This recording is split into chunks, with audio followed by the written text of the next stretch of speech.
Formula One as a sport is one of the most criticised sports out there, and there is quite a significant population of people that dislike the sport quite heavily. And on face value you can understand the arguments, for example it being boring. Me personally, I do enjoy it, and I quite enjoy the history of some of the drivers and some of the racers. I for one do enjoy the dominance of Lewis Hamilton in Formula One at the minute, because he's writing history. But that's personal to me, and other people don't share the same opinion.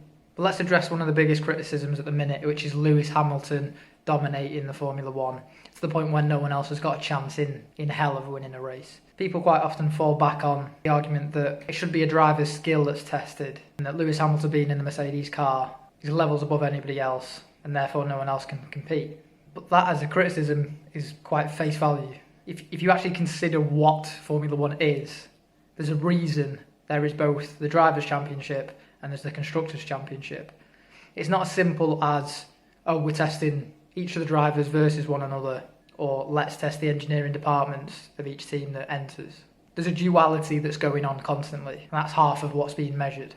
If you were to take a separate competition and put all the drivers in the same car, the argument of it being boring would still exist, probably be more prevalent. Because if you think about it, if Lewis Hamilton was in the same there, yeah, it'd be tighter margins, but the best will always rise to the top, and you'll only then have other winners or standings when he's made a mistake. And now the same happens in Formula One, but just to higher degrees. And on the flip side, if you wanted to test engineering teams, you'd have to have the same driver doing all of them, and then that's not a competition at that point. It's not a live sport.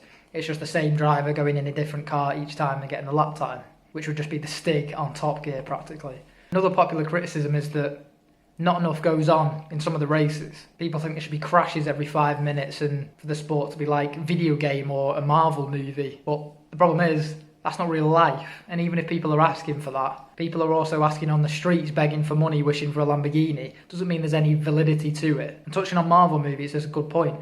If you were to add things to Formula One, to the point where every race was on the edge stuff, there could be a crash, where people are overtaking each other every 10 seconds. It will get to a point where that's the norm and people get bored of that too. And even just the concept of Formula One as a driving sport. If you think about you driving from A to B on the motorway, most of the time not a lot happens. It's the nature of a vehicle on a route. The majority of the time they're going to be going from A to B, which in the case of Formula One is a lap. If they've pulled away from somebody or there's a crash behind them which makes a separation, of course there's not going to be a lot of interaction.